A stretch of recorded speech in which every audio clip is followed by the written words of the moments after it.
by my understanding of reviewing of regulations, I mean, you are practically, carefully examining, assessing rules and guidelines that have been set by a governing body or authority such as the government of Sierra Leone through the National Land Commission Act. And this process is involving analysis of the content of the regulations, considering their purpose, and determining whether what is in the content of those regulations are actually effective, whether they are actually relevant, whether they will create meaningful impact. If you think they don't, then you will talk about bringing alternatives or changing them. But if they do, then you have done your review and say, this is correct. I think we'll leave them the way they are. So review does not necessarily mean change.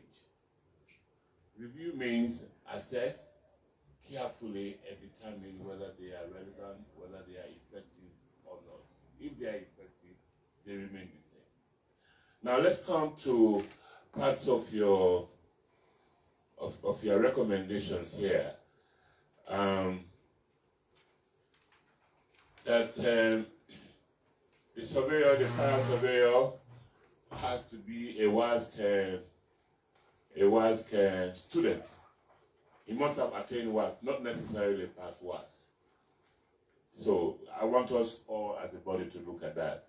Somebody may go to SS3 level, you know, whatever method he or she used to go to SS3, but she is not qualified as an SS3 because she didn't pass any exam whatsoever.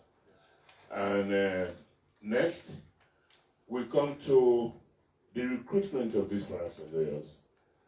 I'll take you down to the act, which I hope you actually deciphered this act while you were reviewing these regulations. Subsection 5C of the act actually says that subject to the act, the commission shall perform, the land commission shall perform the following functions. And one of these functions is to set standards for the training and accreditation of parasurveyors and specialist paralegals.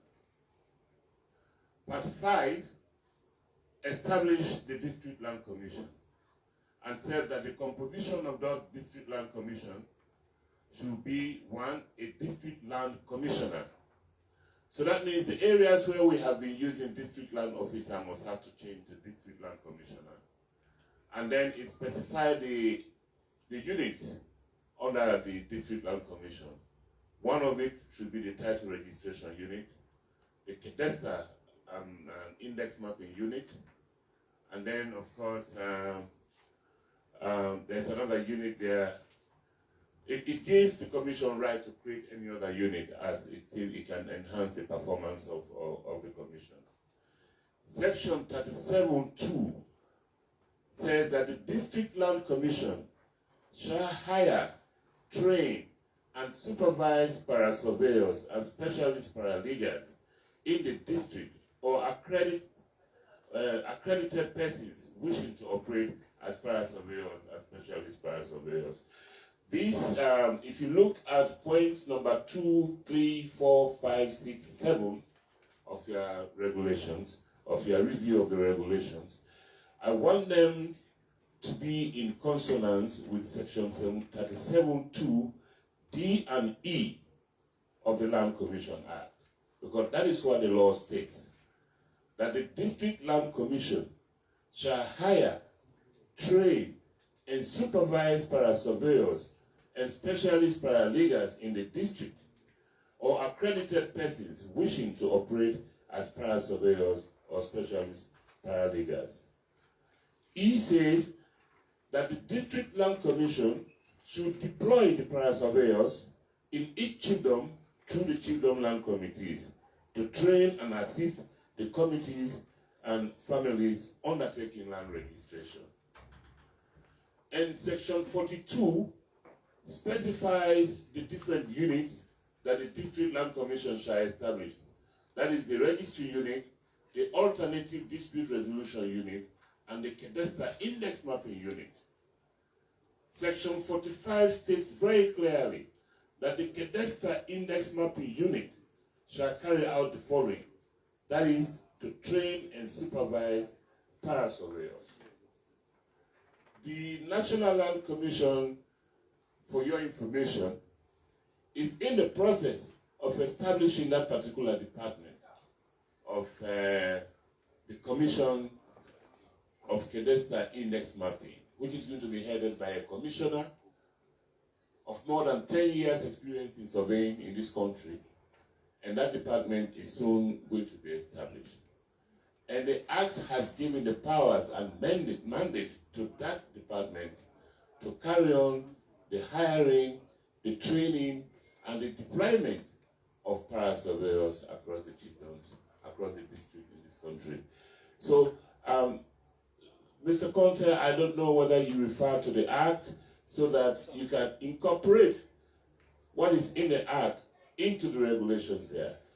If you are not going to go with what is in the Act, then give me justifications of why we shall not adopt what is in the Act. Why should we change from what is in the Act to what you are now prescribing in your new set of regulations? But I do hope that you're not far from getting it right at all. Yeah, I do hope it is the same thing, that probably you just need to revisit it, revisit the Act, and incorporate what is in the Act into the regulations. Those were my observations as we were going around and I was taking notes so far for now. Thank you very much. Otherwise, I think you've done a great job. It's just a matter of combining the two documents for them to speak as one voice. Speak louder, please. Can you hear me? Hello? Yeah. Yes, so, Sonkita, we will take another one. Yes. We will take another one. We'll take another question and then we'll give you time to answer. Yeah, thank you very much, Mr. Sonkita Conte, for the wonderful presentation. Mine is more of a contribution, some gaps that I've realized. To piggyback on what the Commissioner General just said, in terms of selecting para-surveyors, para-leaguers, I want to pay attention more to para-surveyors. When we talk about para-surveyors, these are people that should have a background in science, math, basic English. So even though we mentioned that they should have completed senior secondary school, but I think we should go beyond that, and they should have passed math and English, at least, because everything they're going to be doing will be based on math. You know, doing GIS, whatever you think about science, you need math as the base. And they also need English to write reports, and everything has to be clear before we can record those things at the commission level. And also, the essence of forming the Lands Commission is primarily based on security. I'll say security because we want to ensure that we have land security. Whoever is the owner should be that particular owner and being registered and having title to that land. You know, so it's all about security.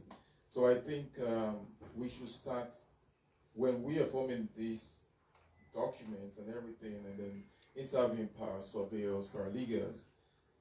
We have to also consider security background checks of these para-leaguers and para-surveyors, because at the end of the day, especially para-surveyors, they're going to be having the first surveys document that they will bring forward, and we have to ensure that these people have good records.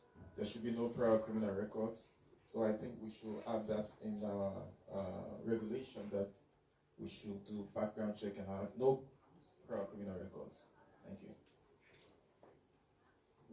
Thank you. So, how do we go? You want to take the two first, and then we can go for two more. But let's don't forget that we only have 20 minutes. 25 minutes. And we have to do these discussions very quickly so that we can go to the group work where we can dig in more and make our recommendations. Otherwise, I mean, we want to leave here as early as possible. So let's shorten the discussion. So I'll suggest we have had 2. We will go answer the 2, and then we'll take another 2, and then we go to the next regulation. So let's, there's 2 more in the queue. We will address the 2 that has come in, and then we go to the next 2. So, Peter, do you want to start with the first 2? I mean, the second one was a comment, which you guys would have to flesh out again. Do you think there is need for actual security checks of our surveyors, etc.? And if you don't require that for licensed surveyors or people surveyors, do you want to require that for fire surveyors? That I would leave with you. Okay, so essentially, this is the reason for this early part of the discussion, so that all of us can situate ourselves within the bill. And by the time we go now into group work, we'll have these recommendations coming up. But to speak to the point of Commissioner General very quickly, on the issue of the district land commissioner, where the consultant is putting officer. You know, during the time when we were passing the bill in Parliament, in law, passing the bills to law, Mr. Sowa. So the idea was, it was really commissioner at that level. But in order to remove conflict, because if you have commissioner at national level, and then at district level, you also have commissioner there as well. You know, sometimes giving responsibility and that delegation, so you want that hierarchy. That is why, and it was in the House of Parliament that it was decided that at the district level, we'll keep officers so that they know that they are answerable to, and they are not independent from the national level. Otherwise, if you have commissioner at national level, you have commissioner at district, they will think they are independent and they should take their own decisions from them. So that is why it was deliberately, and I don't know why it was the corrections, but the minutes are there. So it was for that reason that they are officers. So it's district officers. And then, to the issue of recruitment, you know, that is what the bill says. But from the presentation of the consultant, you will see that we have over 10,000 villages in this country. And we need para-surveyors and paralegals to help with all of this work. If the commission is going to employ all of those people to help in all of those communities, it's going to be a heavy burden on government.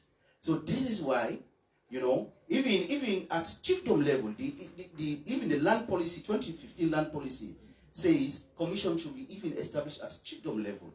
But if we say, looking at our current wage bill now, if we say we are going to establish commission or even recruit para-surveyors for government, that is going to really explode the wage bill.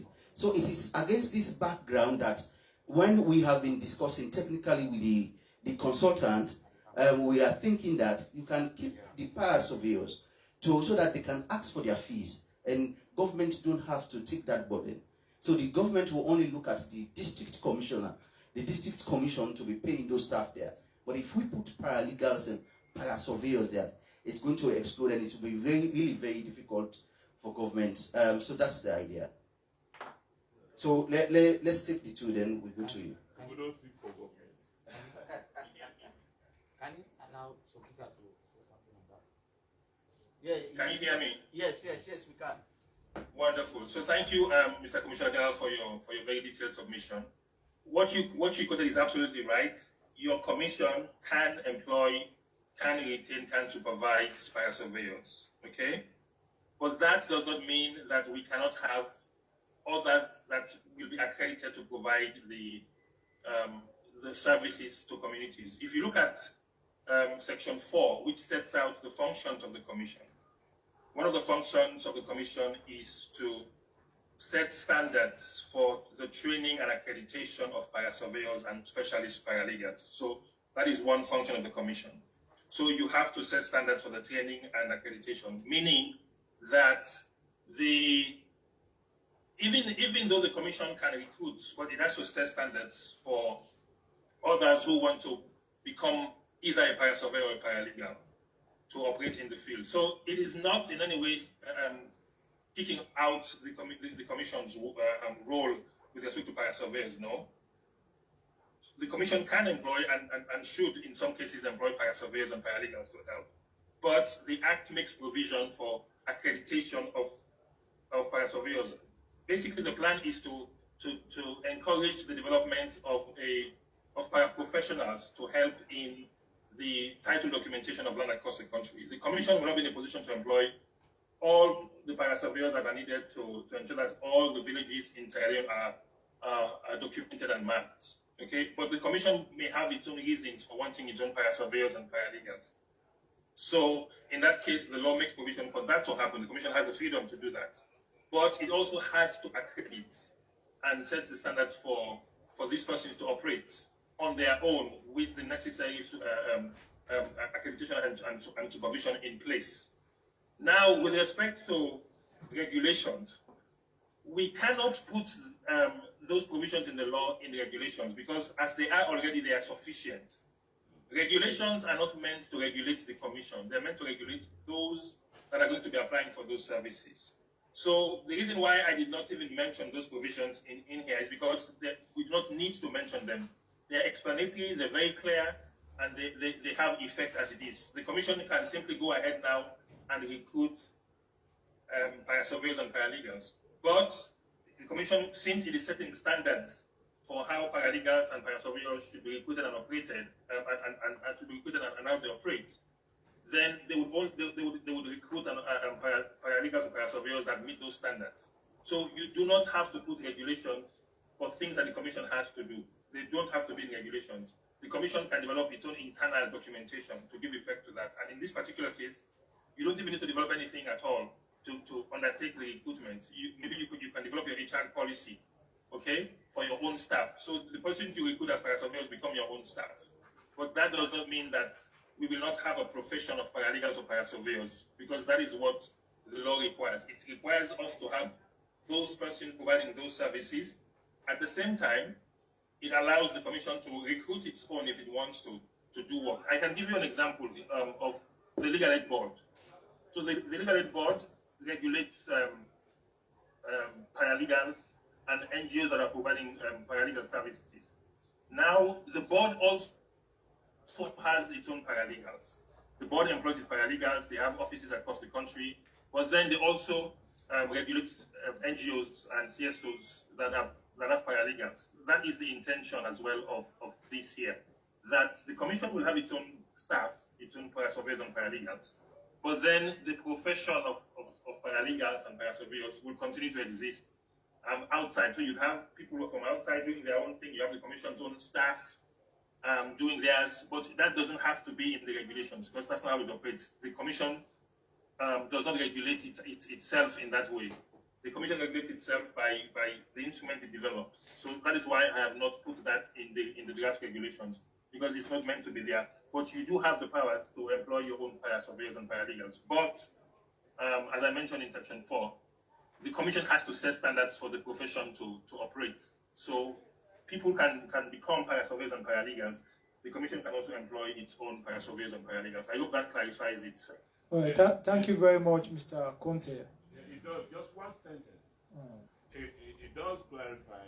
I would just want to appeal that you actually specify, you state clearly what you're responding in those regulations. It's very important that they are there, because that is going to be a document. It's going to be one of the Bibles, or the Bible will be referred to quite often, than even the Act.